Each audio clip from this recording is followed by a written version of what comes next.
सब जानते हैं कि बनास के साथ और बनास नदी के किनारे बसे लोगों के साथ अन्याय हो रहा है, लेकिन ऐसा लगता है कि सब असमर्थ है या फिर अपाहिज है। नहीं तो कोई ऐसी वजह नहीं है जिससे खनन माफिया बेलगाम हो जाए। एक नदी जिससे लाखों करोड़ों लोगों की जिंदगी जुड़ी हुई है, खेती किसानी जुड़ी हुई है, उसको बचाने के लिए ज्यादा कुछ नहीं किया गया है। उल्टा खान विभाग पर खनन माफियाओं के साथ मिले होने की बात हो रही है। लेकिन जब इस बाबत खान विभाग के अधिकारियों से पूछा जाता है तो वो कहते हैं कि सब ठीक है। कैसे किसी खूबसूरत नदी को वीरान किया जा सकता है? आप बनास की ये दो तस्वीरें देखकर समझ सकते हैं। बनास जिसे वन को बसाने वाली कहते हैं,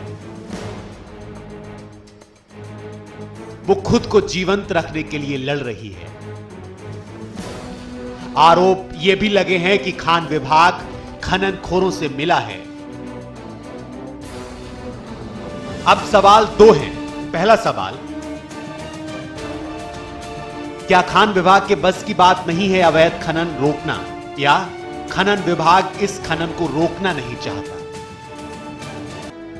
यह सवाल इसलिए है क्योंकि राजस्थान के वृक्ष पुरुष विष्णु लांबा मानते हैं कि कानून अगर उन्हें 24 घंटे का वक्त दे तो बनास के अस्तित्व को वो बचा सकते हैं।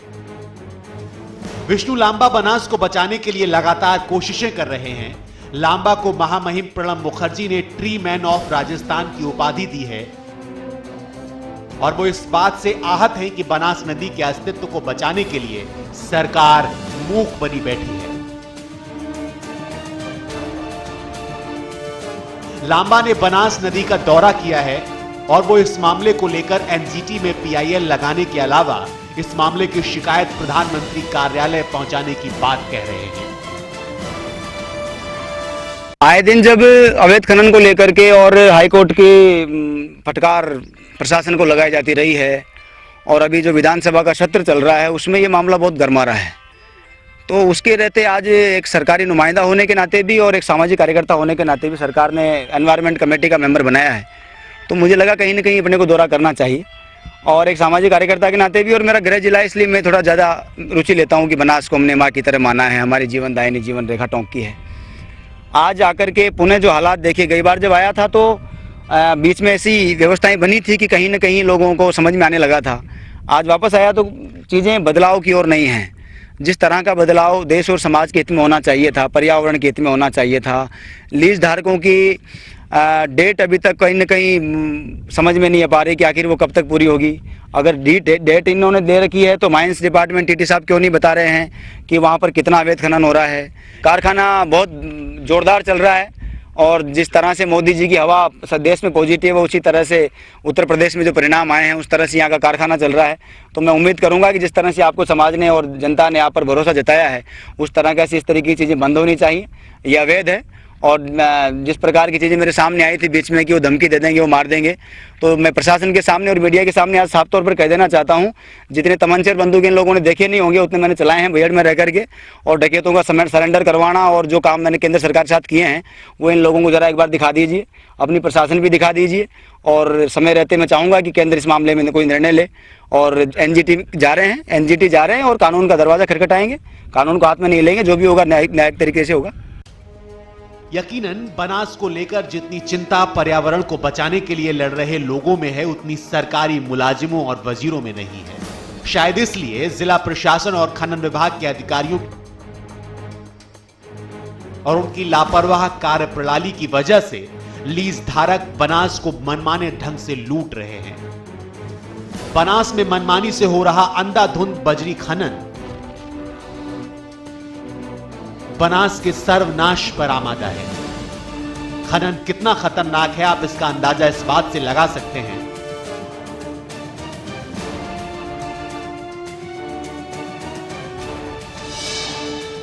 बनास के किनारे बसे ग्रामीण क्षेत्र फ्लोराइड युक्त पानी पीने को मजबूर। खनन से हुए गड्ढों और जर्जर सड़कें हादसों का सबब बन रही हैं। लीज धारक दिन भर में टनों बजरी उठाकर पर्यावरण बिगाड़ रहे हैं। बनास के आसपास बसे सैकड़ों गांव का अस्तित्व खतरे में है। हमारे गांव की बजरी है जो ठेकेदार उठा रहा है। ये उनको नहीं उठावा दे सामने। पहली बात समस्या ये है। दूसरी, अगर हमारी बजरी उठे तो हमारा कुआं बिल्कुल पानी न रहो, न हमारे नाज पैदा हुए, न हमारे को नहाने के लिए पानी, न पीने के लिए पानी, न बच्चों को जानवरों को काय पिलाओ में। अगर नदी में बजरी उठे तो हमारे पानी की बिल्कुल खत्म हो जाए। पानी की इतनी समस्या है, हर गाँव में नल बिजली सब चाटे, हमारे गाँव में नंदी से जी रहे। अगर नंदी की बिजली उठाओ जाए तो मैं सब लोग मर जाऊंगा, हमारे जानवर भी जाए, बच्चा बच्चे भी जाए। ई टाइम कौन उठा रहा है बजरी? कौन उठाता है? ठेकेदार उठा रहे थे साहब, पुलिस प्रशासन उठा रहे थे साहब। बजरी नहीं उठा बजे साहब, हमारी यही शिकायत है सबकी कि बिजली बिल्कुल भी नहीं उठा बजे। अगर उठा कोशिश कर रहा वो माँ दबाव डाल उठावला तो मैं सब मरवावे मंजूर था, सब पूरा गाँव मरवावे मंजूर था। मारो मनते ट्रक मारो तैयार था। बैठ पानी की समस्या जमा के मेन समस्या नदी पे गांव वाला पानी नदी से ही मिले जमान। अगर ये नदी की बजरी अचान की अचान उठती रही तो माँ को मतलब बैठे जो भी जीवन यापन कर रहे जो लोग बाग वो बिल्कुल खत्म हो जाओ। कोई कुल मिला के माँ की यही मांग भाई पानी उठवा देना से बजरी उठली तो माँ पानी खत्म हो जाओ जो अचान में बजरी कौन आज तो यही करनी चाहिए भाई। मैंने रुकवा पाया जब मशीना ने नदी के बाहर निकाल दिया या ने, और अब प्रशासन ने अवगत करा रहे जहाँ ज्ञापन भी दे देना बार SDM साहब ने, उसके बाद में कलेक्टर साहब ने में पहले हैं नहीं मानेंगे तो आगे आंदोलन थोड़ा बढ़ा देंगे। और लोग वैसे भी आक्रोशित है, कुछ न मशीनें तोड़ेंगे, किसी के लगेगी, गांव वालों की भी लगेगी तो प्रशासन की भी लगेगी, और जो भी होगा देखा जाएगा आगे क्या होता है। जब बजरीकरण का मामला सर, तो विशेष समस्या कि हमारे जो ग्राम है जो नदी के किनारे बसा हुआ, इसकी आबादी लगभग 150 परिवार निवास करते हैं यहाँ पर।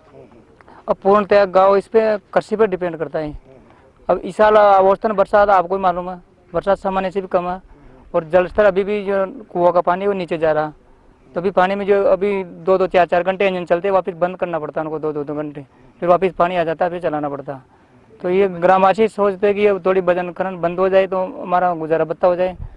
भविष्य इसी पर डिपेंड करता, ना हमारे को नहर आती है ना कोई और समस्या नहीं, पानी के लिए कोई और साधन नहीं, न तो तालाब। मशीनें बंद कर दी यहाँ पर? हाँ, मशीनें बंद करनी पड़ेंगी। ऐसा है सर, हमारी नदी इससे गुजारा होता है इस गांव का। अगर ये बजरी अगर उठ जाएगी ना यहाँ से तो फिर यहाँ मान लो कि पूरा गांव ने यही परेशानी है कि बच्चों को पालन पोषण न लो। मेन जो भी गुजारा थे जो ये बजरी को उपरांत से गाँव का था। बाजार लाना बजरी से क्या समस्या आ रही है अगर उठने से? बजरी से सर बजरी से ये समस्या आती है हमारी को कि ये बजरी है ना, इसमें ही रहता है पानी, वरना मतलब यहाँ नीचे तो बिल्कुल पत्थर बिछा हुआ है पूरी नदी में। बस अगर ये जो बजरी उठ जाएगी ना तो करने का मतलब हमारी जो पाइपलाइन है ये सारी जो लोगों ने मतलब बना रखी है प्रॉपर्टी वो पूरी खत्म हो जाएगी। सबको नियम विरुद्ध हो रहा है मतलब जी, सबको नियम के खिलाफ हो रहा है। हाँ, ये नियम के खिलाफ हो रही है। बजरी की लूट से बनास के अस्तित्व पर संकट मंडरा रहा है और इसलिए पर्यावरणविदों को यह चिंता खाए जा रही है कि इस नदी का भविष्य क्या होगा, क्योंकि इसके भविष्य पर ही लाखों लोगों का भविष्य निर्भर है। विष्णु लांबा के शोध से यह बात साफ हुई कि कुछ सालों में यह नदी तबाह हो जाएगी, क्योंकि अंधाधुंध बजरी के दोहन से नदी का स्वरूप बिगड़ रहा है और लीज धारकों की मनमानी का आलम यह है कि वाहनों की आवाजाही के लिए बनास के बीचों बीच करीब 23 किलोमीटर लंबी सड़क बना रखी है उन्होंने। नदी के प्राकृतिक स्वरूप से की जा रही छेड़खानी से मंडरा रहे पर्यावरण पर संकट से आने वाले वक्त में भीषण त्रासदी की आहट सुनाई दे रही है। लीज धारक कितने बेखौफ हैं, आप इसका अंदाजा इस बात से लगा सकते हैं कि लांबा को धमकाने के लिए उन्होंने अपने गुंडे उनके पीछे लगा दिए। हैरानी इस बात की है कि इस खनन के अवैध कारोबार में पुलिस विभाग, खनिज विभाग और परिवहन विभाग तक मिला नजर आता है। बनास के बीचों बीच प्राकृतिक जो इसका स्वरूप था उसके साथ छेड़छाड़ करके सड़क बना दी गई है। पानी के अंदर से खनन हो रहा है, कहीं ना कहीं ऐसे नियमों का उल्लंघन इस तरह से हो रहा है जहां पर टोंक की जो भावी पीढ़ी है, युवा पीढ़ी है, उसका दुर्भाग्य जो है ये रहा है कि उसको बिगाड़ने की कोशिश की जा रही है। चंद रुपयों के लिए जो युवा टोंक के तकदीर लिखने की बात कर सकता है उसको यहाँ बनास में झोंक दिया गया है। वो व्यक्ति 10, 20, 50 रुपए के चक्कर में कारखाना चला रहा है, अपने ही लोगों का विरोध कर रहा है, यहाँ आने वाले पर पत्थर फेंक सकता है, बदतमीजी कर सकता है। बड़े गंदे हालात हैं। हाईकोर्ट से पूरा न्याय का उम्मीद है और माननीय प्रधानमंत्री जी तक बात जाएगी। एनजीटी में मामला लेके जा रहे हैं। हाईकोर्ट इस मामले में परिलताड़ लगा चुका है और हमारे जो प्रदेश के खनन मंत्री हैं सुरेंद्र पाल सिंह जी टीटी साहब से भी मैं जाकर के संबंध में मिलने वाला हूं। एक बार माननीय वन और पर्यावरण मंत्री अपने गजेंद्र सिंह जी खिंवसर साहब से मिलने वाला हूं। पूर्व में राजकुमार जी रेणवा साहब रहे तब हमने पूरा प्रयास किया था और प्रयास भी शुरू हुए थे, उनकी तरफ से भी सराहनीय कदम बढ़ा था। बाद में ये विभाग जो बदला उसके बाद वापस पुनः वो जो कार्रवाई थी वो शिथिलता की ओर चली गई और अब हमें उम्मीद है कि राज्य सरकार ने भी जब मुझे कहीं न कहीं सम्मानित भी किया है तो मैं ये उम्मीद करूँगा कि मेरा जो असली सम्मान है वो ये है कि पर्यावरण की रक्षा हो। कई दफा विधानसभा में यह मुद्दा गूंजा और खुद टोंक के देवली उनियारा विधायक राजेंद्र गुज्जर भी कबूल करते हैं कि खनन अवैध तरीके से किया जा रहा है और यह बनास के लिए ठीक नहीं है। लेकिन हैरानी इस बात की है कि कोई कुछ करने को तैयार नहीं। विधायक खुद मामले को विधानसभा में उठा चुके हैं, प्रशासन को लीज के नियमों की खुलेआम हो रही उल्लंघनों की शिकायतें दे चुके हैं, लेकिन कार्रवाई किसी पर नहीं हो पाई। ऐसा क्यों है, यह समझ से परे है।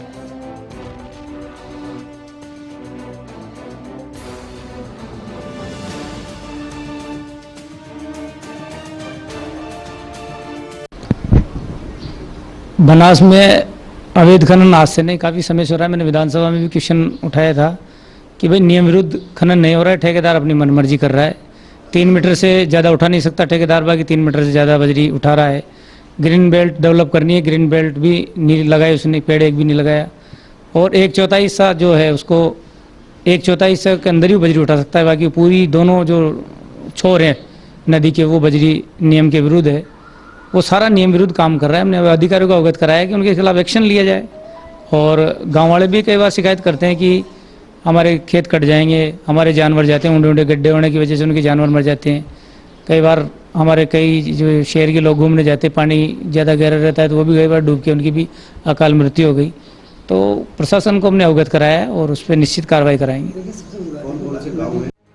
नियमों को ताक पर रखकर बनास नदी से बजरी की लूट का ये वीडियो भी बताने के लिए काफी है कि नदी में किस तरह से बनास का सीना छलनी किया जा रहा है।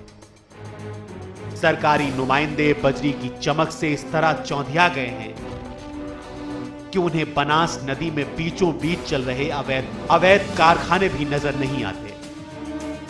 अधिकारियों का कहना है कि बनास में सब कुछ ठीक ठाक है, कहीं नियमों का उल्लंघन नहीं हो रहा, लीज धारक बिल्कुल सही काम कर रहे हैं। जो बजरी का खनन धारक है वो नियमानुसार काम कर रहा है। आप जो कारखाना कह रहे हो वो छनाई का है, छनाई के लिए लगा रखा, छनाई के लिए वो लगा सका है, नियम प्रावधान है। लेकिन 3 मीटर से ज्यादा खुदाई कर रहा है। 3 मीटर खुदाई का कहीं मामला नहीं है। कई जगह पे पानी के अंदर से बजरी निकाल रहा है बजरी लीज धारक। पानी के अंदर में भी ऐसा नहीं है कहीं पानी के अंदर निकालने का। देखिए एमएलए जो देवली उनियारा के एमएलए हैं राजेंद्र जी भैया, उन्होंने भी खुद दौरा किया। वो खुद आरोप लगा रहे हैं कि वहाँ पे बिल्कुल नियमों की धज्जियां उठ गई, अवैध तरीके से खनन हो रहा है। विधानसभा में मुद्दा उठा है। विधानसभा में उठा होगा, मेरे नॉलेज में नहीं है। विधायक साहब के आरोपों से कितना सर? क्या आपने निरीक्षण किया बनास का अब तक? जब से आपने पदभार यहाँ पर ग्रहण किया है, कितनी बार आपने निरीक्षण किया होगा? मैं तो करीब सप्ताह में 1 बार तो चला ही जाता हूँ यहाँ। तो किस तरीके की खामियां अब तक मिली हैं? कोई कार्रवाई की गई हो, कोई निर्देश दिए गए हो? सब कुछ बिल्कुल ठीक मिला आपको? जो भी है नियमों के तहत हो रहा है, बिल्कुल सब कुछ ठीक मिला, अब तक कोई गड़बड़ नहीं मिली? हमें तो कोई नहीं मिली। जो दूसरे ये खनिज विभाग के अभियंता पूरणमल सिंघाड़िया हैं। इनकी बातों से लगता है कि बनास में राम राज्य है, लेकिन जैसे ही नजर इन मशीनों पर, इस खनन पर जाती है, सोच धोखा खा जाती है। सिंघाड़िया जी को इसमें ठीक क्या लगता है, यह समझ से परे। बनास रीढ़ है उन जिलों की जहां से यह गुजरती है, और अगर यह कमजोर होगी तो आप अंदाजा लगा सकते हैं कि बनास के किनारे बसे गांव कैसे खत्म हो जाएंगे। भले ही टोंक में पानी के लिए जनता त्रस्त हो और पूर्व कलेक्टरों ने बनास के 25 किलोमीटर क्षेत्र को प्रतिबंधित क्षेत्र में तब्दील कर दिया हो, लेकिन वर्तमान में बजरी खनन खोरों के आगे हर कोई नतमस्तक है। वो जनप्रतिनिधि जो विधानसभा में जनता की आवाज हैं, वो भी नतमस्तक हैं। वो सांसद जो संसद में जनता की आवाज हैं, वो भी नतमस्तक हैं। हर किसी को गांव वालों ने खनन की शिकायत दी है, लेकिन वही ठाक के 3 बात वाली बात हुई। कानून के जानकारों की नजर में खनन के नियम कहते हैं कि पर्यावरण को ध्यान में रखकर 3 मीटर से ज्यादा खनन नहीं होना चाहिए।